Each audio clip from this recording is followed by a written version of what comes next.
Hey, welcome back, my friends. 3KO Games here with another Empires and Puzzles hero review. Ninja Tower is back. We've got a green ninja named Kageyama Nagato. Check this guy out. He's throwing stars at you. He's got a sai in his belt. He's got a little bun there up on top and some weird elf ears. Plus the black fingernails, looking pretty cool. Let's go in and see that he is, yes, a green 5-star rogue, so a chance to dodge, and I think ninjas get a chance to dodge anyway, don't they? That was the old ninja family bonus, a chance to dodge. So not on these guys. He's running 1295 team power, stronger on attack, which you expect from the ninjas. They are very fearsome on the attack. 1369 on attack, 1312 on defense, 2315 on health. If you double limit break him, he gets an attack up ether talent, which is good. 20% attack up the first 6 turns. And at this ninja charge, you can definitely get that up once, maybe even twice if you are lucky. Or maybe you just wait and do it once and get him up to the second or third charge. Family bonus is for the Ronin family, a chance to bypass defensive buffs with their attacks. And if they bypass, this character's mana is increased by 5%. 1, 2, 3 heroes from this family is 30 or 50 or 70% chance to bypass. Pretty nice. We have this prevent boosted healing. Enemies' health cannot increase above their max health.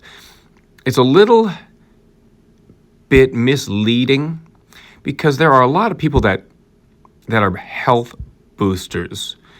And they boost health even if it's not above max. And I don't think that's the case. Like if you're at 50% health and one of your healers says they boost health, I think that's still happening against these ninjas. But once you get to 100%, you're not getting over that. So anyway, correct me if I'm wrong. If you have some of these heroes, you can see it in action. The other passive is if they die, and of course you don't want them to die, but silver lining on this cloud is that the attacker that killed them receives 400% damage and then receives 1200 bleed damage over 3 turns. So you better be ready for a heal or a cleanse or have killed them with somebody who is resistant to bleed damage. That's huge. All right, let's take a look at this special skill, Shuriken Storm. Shuriken, the throwing stars, right? At ninja charge speed, so we're looking at very fast, 5 tiles for the first charge, about average for the second charge, and slow to maybe even very slow for that third charge. First charge is 500% damage to the target, so we're hitting 1. Steals a random dispellable buff from the target to the caster. And at the end of each turn, the caster throws a piercing shuriken to a random enemy for 2 turns, dealing 300% each. That's kind of fun. So we're getting a sizable snipe of 500% at a target that we can pick, and then 2 extra strikes, pretty decent strikes, 300% damage, randomly. I like that. You actually get to choose your target for a big, sizable hit. And then the random hits on top of that are just kind of bonus and fun. I like heroes that are tactical, that you can really choose and target and all that kind of stuff. But I also like heroes that are just fun. And sometimes you get lucky and whatever, so you don't know who else he's going to hit. But it could be fun.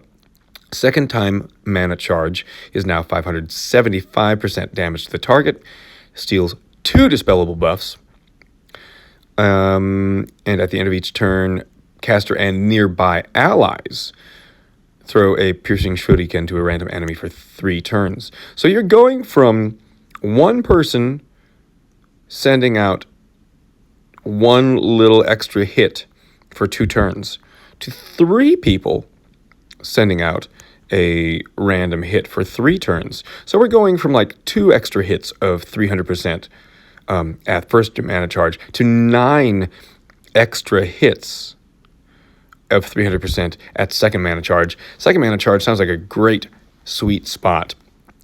where you can really target that one person for 575% damage, and then just get some bonus hits all over the place.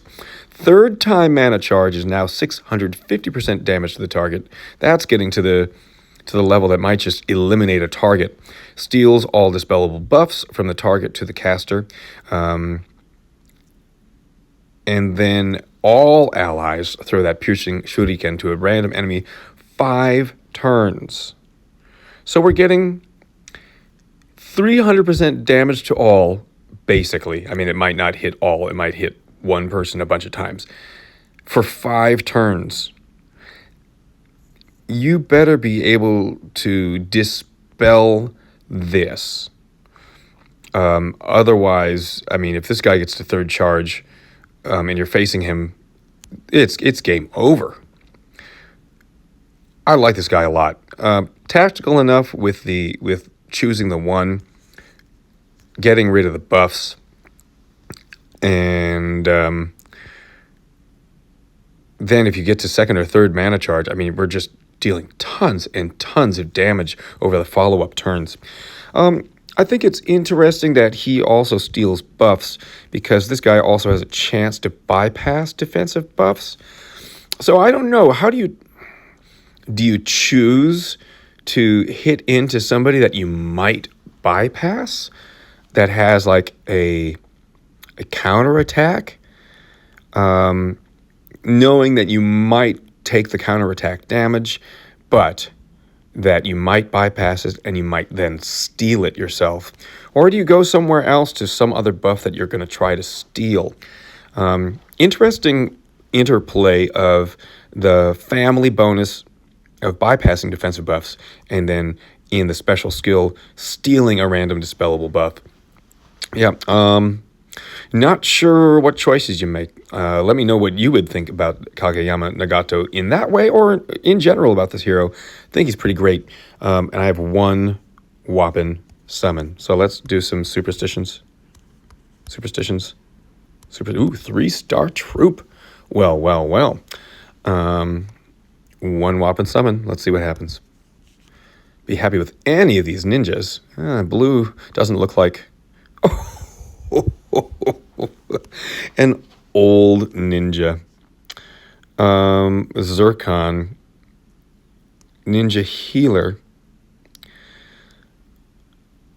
I guess all allies are immune to buff dispels and reallocations for 2 turns. That's interesting. That could be usable. Maybe I just think he's too old to be worthwhile. But hey, I mean, I got a 5-star hero in one poll, so I guess I can't complain about that. Chance for bonus legendary, 20% chance to nope. Did not get that. Here's what the chest looks like: some emblems and some random crap. So I guess I can't complain. Thank you for watching the video, and let me know down below what you think about this hero, and if you have any luck in your polls. Thanks for watching. So I felt like that 3-star troop was pretty lucky, and then pulling a 5-star hero first coin afterwards. So I'm like, well, maybe I have a seasonal summon. So I just sunk one in and got Sir Roosely and the costume. I think the costume's actually pretty good. So yeah, maybe I level up Sir Roosely one of these days. Thanks again. See you next time.